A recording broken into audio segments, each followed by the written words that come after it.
Welcome to a special show of the Go Terrapins with Travis Garrison on the Fields of 6-8 Networks. Finally got my brother, my best friend, former teammate, Chris McCray to join the show. What's going on, bro? What's up, champ? Ain't nothing, man. How you doing? I'm good, man. How's everything going? How the family doing? Doing great, man. Doing great, man. Starting to get cold out here. So yeah. time to bundle up. Yeah. Where you at again? Fargo, North Dakota. Well, shoot, I've been out this way for about 7-8 years now. Man, North Dakota. Yep, called home. Now that's what's up, though, man. Hey, I appreciate you taking time out your schedule, man, to join the show. Thank you, Shaw. You know I had you, man. Just been busy running around. Got this little 4-year-old, man. Just keep me on my toes, man. Hey, as she should, man. As she should. Hey, but, I know a lot of the, Terp fans, man, and, a lot of your fans, want to see what's going on with you, how things going with you these days, man. But we're going to jump right into it because I know, I don't want to take up too much of your time. But I know, so obviously you're from Seat Pleasant, Maryland. Like, what schools was you looking at also besides Maryland? Like, what schools was on your radar? Well, my top three, was Michigan and Florida State. And by that time, when Coach Dave Dickerson was recruiting me, between me and Matt Walsh, and then when Matt Walsh committed to Florida, and Dave was like, man, we gotta have you, man. So I was like, well, I'm home, love the school, love the coaches, so just pulled the trigger early. Right. Because I'm pretty sure a lot of schools are trying to get at you, man, because obviously we came out together, man, and you was terrorizing the DMV area, man, leading, breaking all type of scoring records, man, scoring 50, 40 some points a game. So how was that, man? Like that whole process in regards to just minimizing those schools down? Because like I said, I know a lot of schools wanted you, man. Yeah. Well, it wasn't really like no progress, you know what I'm saying? Because I wasn't like Travis Garrison. You know what I'm saying? I wasn't top 10. I wasn't top 10, as a 7th grader, all through, what I'm saying, all through high school. Yeah. So like I didn't, as I went to Curl my first year. Right. And I played freshman, and then I decided to transfer back home to a public school, Fairmont Heights, and then that's when stuff just started clicking, So you played a couple AAU games together with the Blue Devils, and we was going on the national scene, and I was just, being myself, and I was actually playing well, so people really didn't start recognizing me until I was a sophomore, playing in those big time tournaments and things like that. So, so as like the years, as that season went on, I just kept getting better and better, working, and that's when the letters started coming, but it was always, it seemed to always be Florida State, Michigan, Florida State, Michigan, and Maryland, was my top three throughout the whole process. Right. Yeah, I mean, since you did mention our games against each other, man, I just gotta let everybody know that you guys was winning championships left and right at Seat Pleasant Rec, and then John Edgar Howard was that team, man, that took y'all down, beating y'all in the championship. So I just want everybody to know about that, Yeah, we still need to see your birth certificate.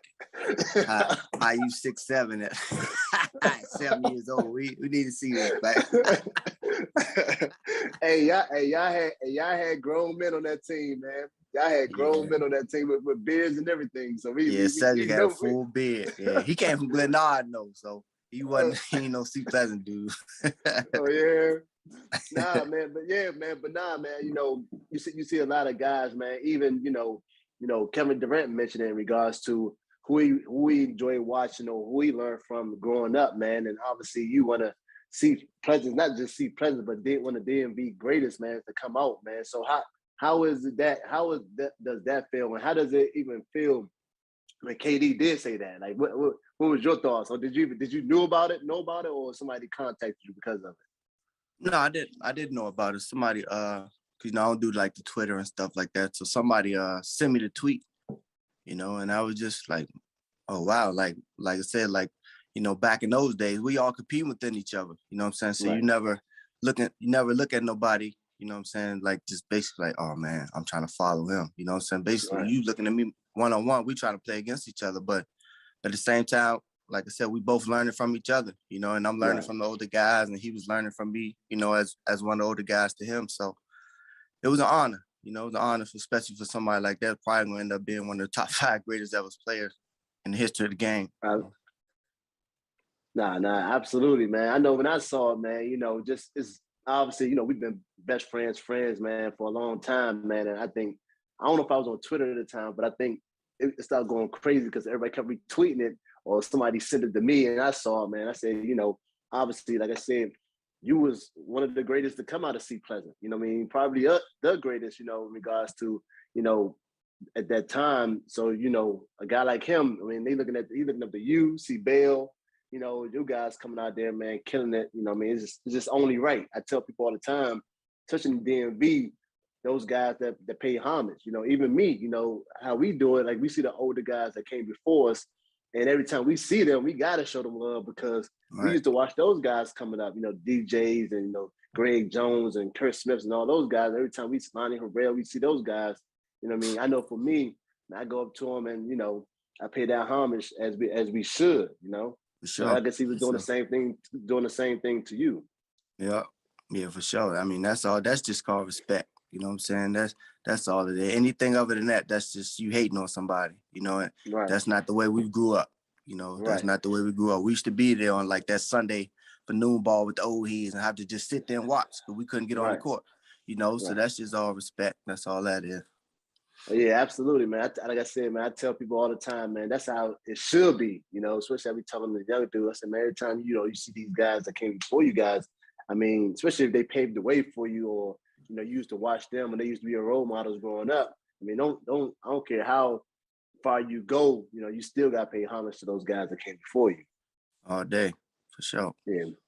Hey, but before we talk some Terp basketball, let me tell you guys a little bit about our partners over at BetRivers Sportsbook.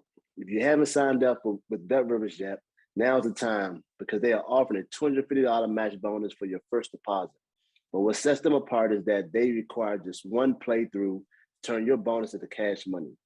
With their new Rush Pay Instant Approval, withdrawing your winners is safer, more secure, and more reliable. With basketball season tipping off, get in on the action by going to betrivers.com today or by downloading the BetRivers app.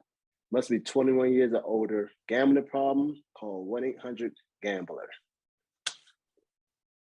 Terp basketball now. Now you're a Terp. Now you're a Terp. It's your first time on campus, man. What was that experience like? You know, obviously, like you said, man, coming from the Maryland area, you know, being one of the greats to come out of Maryland and then going to play for Maryland. What was that like? And what was that experience like when you first stepped on campus? Oh man, you know what, shoot, I committed going into my junior year, you know, so like all those games, you know, I got to see Juan and them walking in there as a high school student at the Coldfield House, jam packed, you know, every game and how the fans was. I mean, it was just amazing, you know, coming from like a public school, Fairmont Heights, went like I said, I ain't playing those big old gyms like that, you know, and just seeing that for the first time was like, wow, you know what I'm saying? I just know I had to get my mind right, you know what I'm saying? Get everything, just be ready, basically, man. It was just amazing feeling. Right. And then obviously you mentioned Juan. I know, did you have a chance to like really talk to him, or did he kind of like, you know, because y'all played similar shooters, you know, dominant. Like, did y'all have a time to like talk, or he pulled you to the side and y'all have a conversation, kind of like just, you know, helping you out, getting you prepared for what's to come? Yeah. Well, no, not really. Because, you know, by that time that we were still playing too, you know, and they were still doing their thing. So when I used to go up there, it was just basically watch them practice, or, you know what I'm saying, they doing the shoot around, like things like that. Of course, like you said earlier, you know, we always pay homage, like, hey, Juan, what's up? You know what I'm saying? Like, I'm looking at him like, yeah, I'm looking up to you, homie. I'm trying to follow your footsteps, you know what I'm saying? So it was just always like the mutual respect, but it wasn't, we really didn't like chop it up, like, you know what I'm saying, like that. Right. No, absolutely, man. So you're on campus now, you know, first experience as a college student. Now, what was it like in regards to that whole transition from the high school basketball game to, you know, like I said, you've been one of the top scorers in the area to now you're at Maryland, you know, we're a freshman, and then you still had the seniors that had just won the national championship. What was that feeling Right. like for you? Like going from, you know, like I said, from high school, now you're going and you're playing for a defending national championship team. Right. Well, at first, to be honest, it really didn't feel different, you know, and then till that first practice, and then reality hit, you know, and then you're not the man no more. Nobody cares about you. Everything got to be earned. You know, you go from like a scoring 30 to, hey, look, you got 5 minutes out there in the court. We need you to play defense, and then you probably gonna come right back out.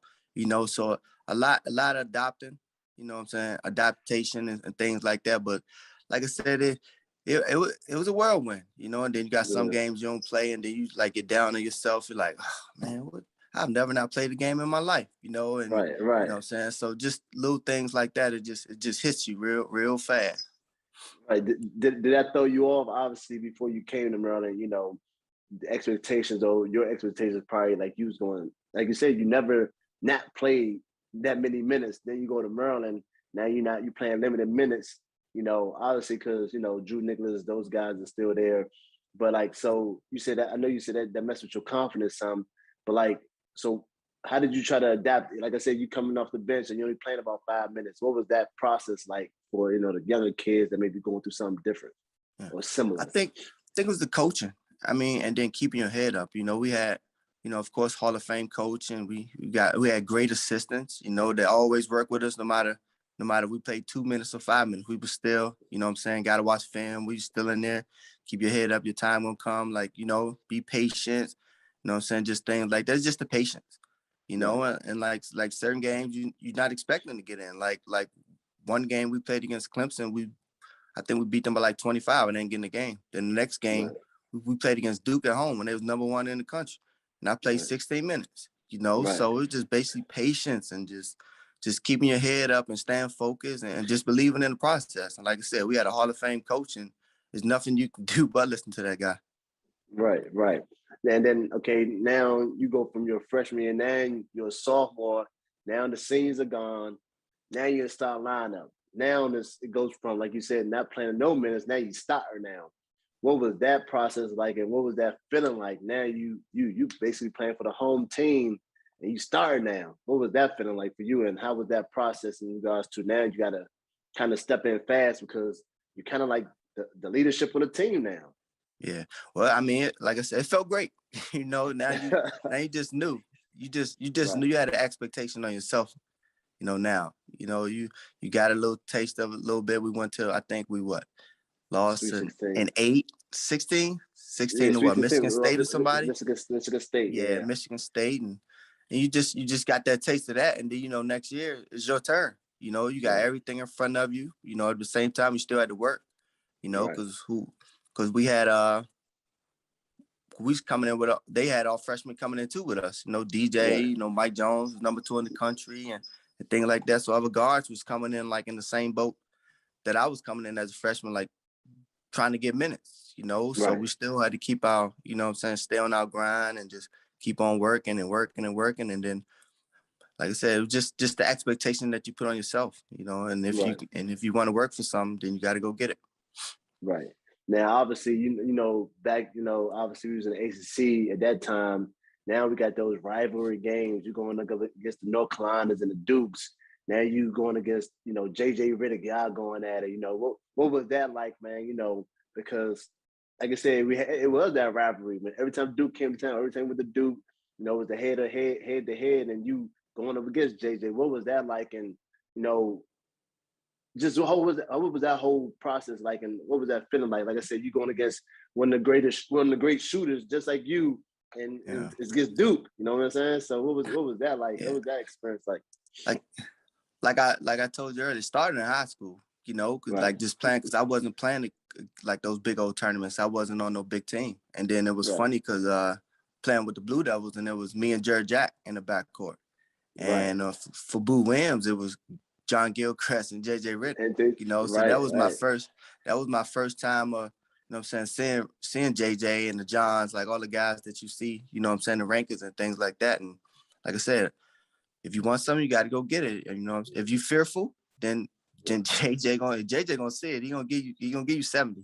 You know, so like I said, so it basically started then. But like I said, it was just that fire and that eager, you know, like that's one thing like I respect about like the JJs and the Dukes, because they gonna get everybody's best shot every time. Right. You know, and they was definitely gonna get mine, especially right. JJ, you know, because like I said, you see somebody ranked ahead of you and you seeing all of this and stuff like that. So you basically you put yourself in their shoes and want to like match up against them all the time, you know, and that's basically what all it was. Basically just confidence and playing within each other. What was some of the, obviously, you know, the atmosphere at the was the Comcast at the time, but the atmosphere was crazy. Like, what was that like? Like you said, you go from playing in that small gym at Fairmont, but now you up in Comcast and the arena's going crazy, especially against the big games like that. What was it like playing up in there, man, and then winning big games like a Duke and just having the crowd screaming your name and just the whole atmosphere, you know? Yeah, man, Comcast was amazing. You know, I think we were.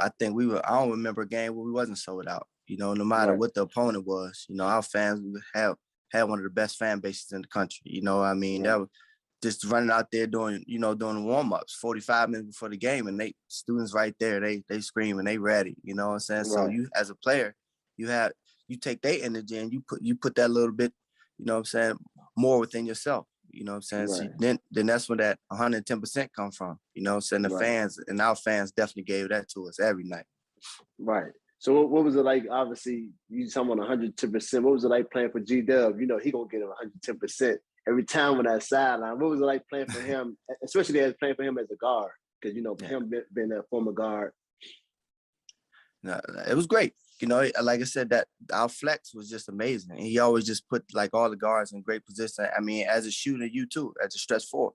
You know what I'm saying? Our offense was, you know, he'll show me the little wrinkles, you know, show me what Juan and them used to do and how to read this screen, how to fade back, how to cut up, cut back, you know what I'm saying? So Gary was very instrumental in my growth as a player, and I thank him to this day. Absolutely, man. I definitely agree with that. What was some of your best or even fondest moments at Maryland, man? And it ain't just got to be on the court. We just talking about period. Obviously, at that time, it was, like I said, it was different. We was ACC at the time, and, you know, COVID wasn't around, so, you know, it wasn't all that social distancing. It was just, everything was wide open, man. What was some of your greatest moments besides, you know, being my roommate, you know, and messing with me every day? What was Hey, man, you playing Sade all night, man. Anybody had time for that, man?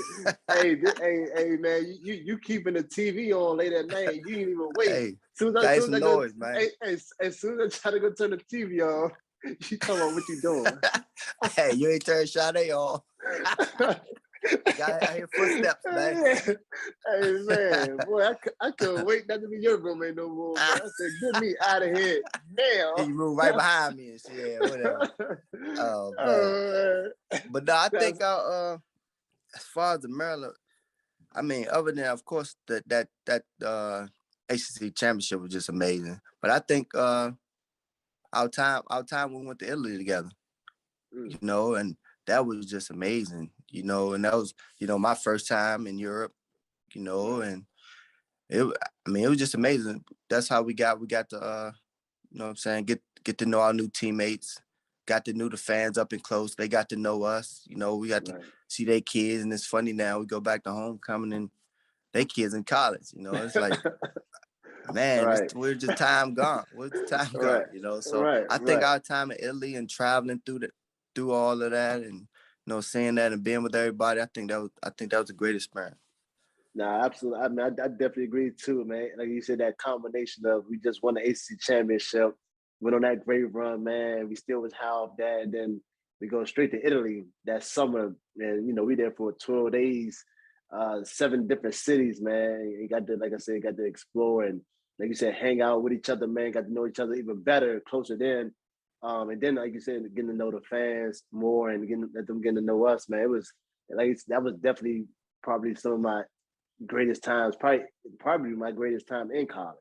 Yeah, it was amazing. And then what? Another one was when me and you went to Europe, when Coach Passo sent us over there with USA team with was that Paul Westphal was our coach, huh? Yeah, Coach Paul Westphal, rest in peace. Yeah, he rest in peace. We went to Cyprus, and that was we went to Cyprus. That was I think that probably was going into our sophomore year too. Yeah, that was going to our sophomore year. Yep. And that was the thing.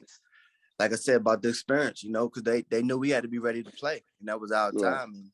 And I thank Coach Patsos for doing that for us. You know what I'm saying? I mean, we didn't really play that much during the year. You know what I'm saying? So we got a couple more games under our belt to get ready for the season. So I'm grateful to Patsos for that. Thanks.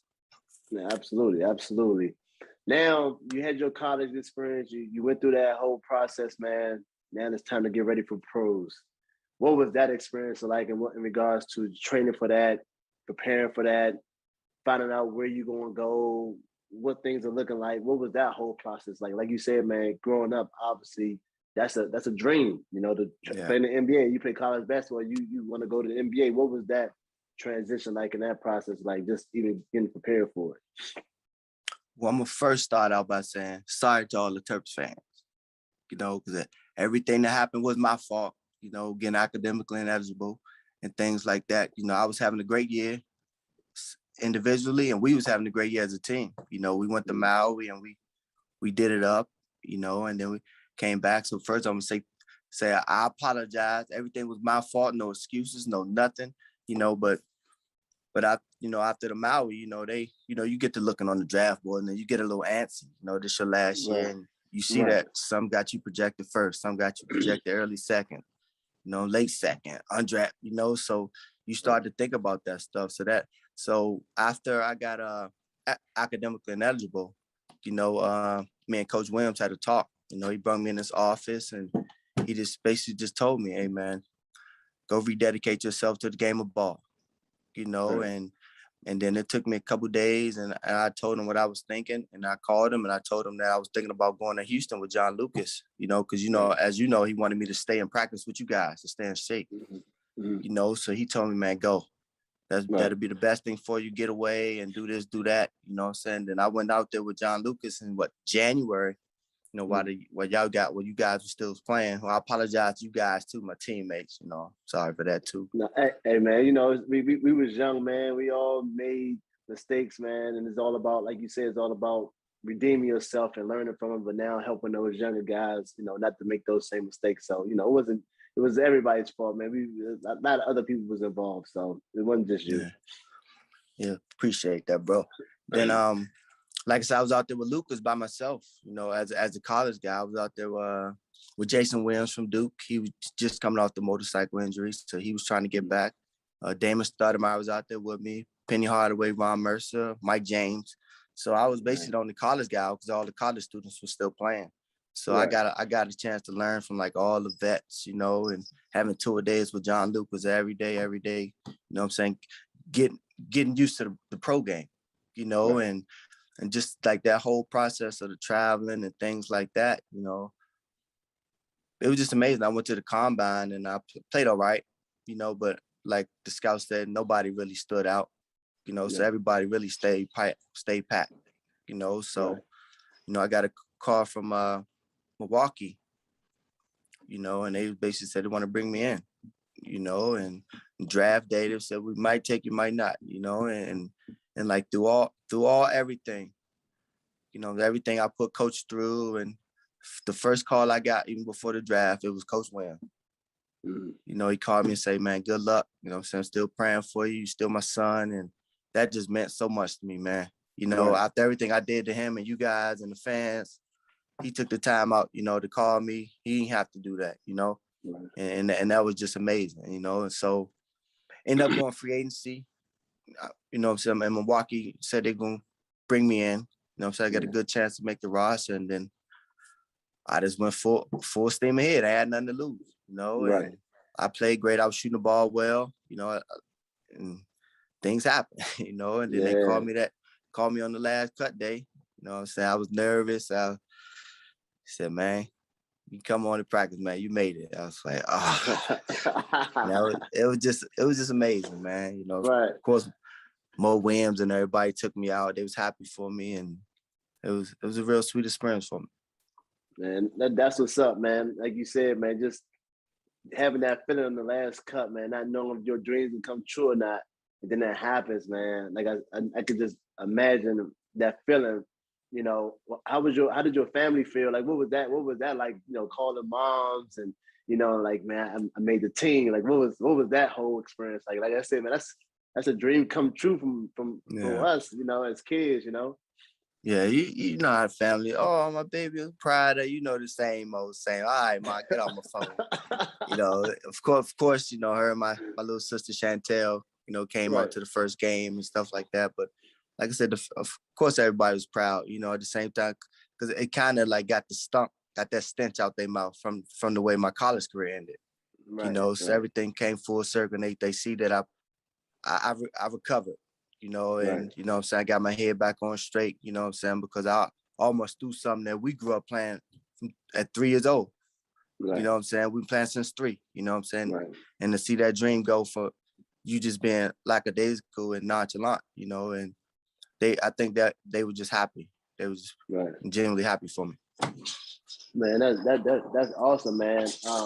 Definitely, like I said, man, that was a experience for sure. So you had your time in the NBA, but you also went overseas as well. So what was that like? Like I said, you're going from the NBA games and then now you're transitioning to overseas because you had Milwaukee. Whatever NBA teams you played for or had the opportunity with? Well, Memphis. I had Memphis and I had Houston. They was really high on my list. And like the first year in Europe, when I went to Belgium, played for Ostende, actually I could have went back to training camp and fought again. But at the same time, as a basketball player, you want to play. Right. So it's good to be in the NBA and all that stuff. But at the same time, you want to play. Right. And I didn't see any opportunity for me to get, meaningful minutes or minutes that I want, to produce. Yeah. So me going to Europe was a great thing, what I'm saying? Right. And what the kids don't know, after taxes and all that stuff, it's the same money. Because you live in that if you live in that NBA life, you gotta have that car, what I'm saying? Right. You gotta have that house. You gotta see in Right. Europe, they give you a house and a car. What I'm saying? And damn near one of the owners gonna own one of the restaurants, what I'm saying? So you eating for free, For free, so all that money you getting is your money, tax free, Right. what I'm saying? Right. But like, which was funny, because when we went to Italy, I was like, how these Americans doing this? Right. And then my first year, I was like, right. oh, I love this. Right. It was just amazing. Nah, and going back to what you said, man, in regards to the kids that want that. Even when we were coming out, man, obviously we were like, man, we going to NBA, man. We ain't going overseas. We want that NBA experience. Then you get that NBA experience, and the money is like, and you ain't playing, and the money. You sign for this, but the tax come up from every state you play in. Then you gotta buy your house. You gotta pay for all these things. You're like, man, then you ain't playing. So like you said, okay, I got that experience. Let me see what overseas is like. Now you living overseas. Now you ain't getting taxed because the team is paying the tax. You get a crib, you get a car. Some teams you might get a cell phone, so you're not paying for anything. You literally just keep all the money that you make. Yep. Yeah, like I said, it's amazing. Like I never wanted to come back. I had plenty of opportunities to come back, but I always said, no. I'm fine here. I was happy. I was happy. And everything that I wanted out of my basketball career was like right there in Europe. Right. Of course your goal is always want to be the best, but I'm fine here. I'm playing, my family's fine. We eating, so everything was good. Right. No, absolutely, man. So what was one of the best countries, or probably the best country and best experience you had playing overseas?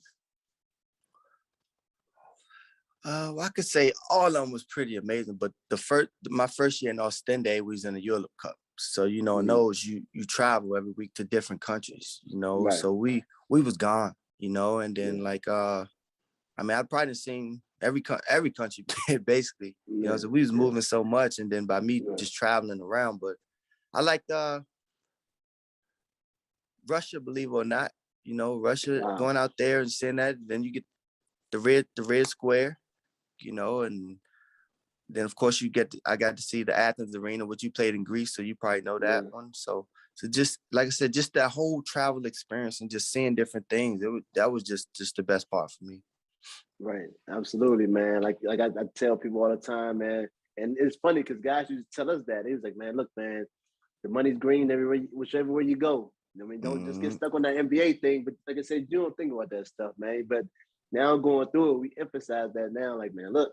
Then like I said, you get the experience. You get to learn different cultures and that whole thing, man. Something that you ain't got to pay for. Whereas if you Right. pay in the league, you're gonna go overseas. You paying for that. You're gonna pay for that experience. Whereas you getting it for free because you play the sport and you playing for that whatever country you're in and things like that, man. So, Exactly right. So like I said, so now you go through your professional career. So what is Chris McCray up to now? Chris, Chris, speaking of second person, but family guy, man. You know, family. I mean, I train kids at the hospital, Sanford out here.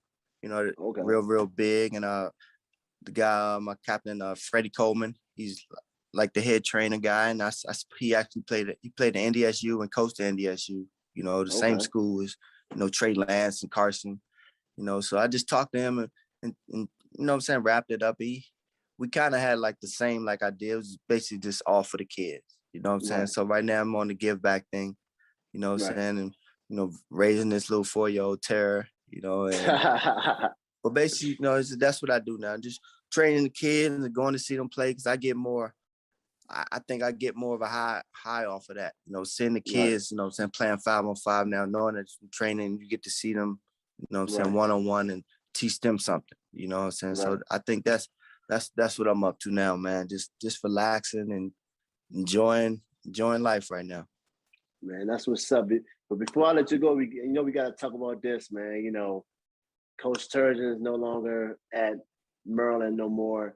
First of all, what are your thoughts on that? And second of all, who do you think should be the next coach? But let's touch on obviously just Coach Turgeon not being in there more. Like, what was your thoughts on that and that move, especially during the season? Yeah. I'm pretty sure everybody was surprised, just like when they see my name go across the screen, the academic head, but especially by his record. I mean, I think he was doing a good job. I mean, like I said, it's other stuff that we don't know. You know what I'm saying? Though we're not supposed to know what's going on behind closed doors. But in my eyes, I mean, the record speaks for itself. I mean, he was going to the tournament, taking the kids, and then the 1 year that we couldn't go, we was probably gonna be a 2 or 3 seed. Had a good chance of making a good run. So, like I said, I mean, really, really can't even speak on it because you don't really know. Somebody something that he wanted to do, something more he wanted for himself, or some. You know what I'm saying? The Terp community wanted for themselves, you know what I'm saying? But as far as basketball standpoint, I think he did a hell of a job. Right. Absolutely. Absolutely, man. I tell people all the time, man, I know my experiences with him. Always a solid guy, man. Always, very welcoming and always welcoming in and want me to come be a part of the family and be around a little more, man. So obviously we definitely appreciate his time at Maryland. So now he's gone. Who do you obviously Coach Manning is there interim, but who do you think or can see coming in there basically next season? Like who do you think should get it, or what do you think that the Terps should be looking for? Yeah, well, I'm biased. I'm always gonna say somebody I know, or new, So of course, all our coaches, we got we got Juan up the street. You know what I'm saying? We still got your DeMath, the guy, Mike Jones just left. He was down the street. So like I said, it can go either way. Like I said, I mean, I don't really care. I just want the best for the program. I'm a cheer regardless. Like when they come out of Minnesota, because that's 2.5 hours for me. Just went to the football game. So a month or so ago when they played out there. But I'm going to support my Terps regardless. You know what I'm saying? I'm always a part of the family. So whoever they hire, I welcome them with open arms and let's get another natty. Absolutely. Well, look, man, I definitely appreciate you taking time out your schedule to join the Go Terrapins with Travis Garrison and Field of Yeah, 68 because it's Network. an hour. Even, Because it's an hour early out here, man. I'm tired, man. I'm tired, boss. With my man, son, hey, I'm tired, boss. look at, that's what you used to do to me, man. When we used to be Yeah, roommates, so ain't trying to hear all that. You used to terrorize me. I'll tell you, the worst roommate ever. The worst nah, roommate ever. anytime, my bro. I feel bad for Erica, man. Hey, man. Anytime, champ. I appreciate you, bro, man. Always appreciate you, brother, man. Definitely always love talking to you, man. We definitely got to catch up more. But like I said, I definitely appreciate your time. My man, Joe. Love you, man. You be safe out there. I love you too, bro. All right, champ.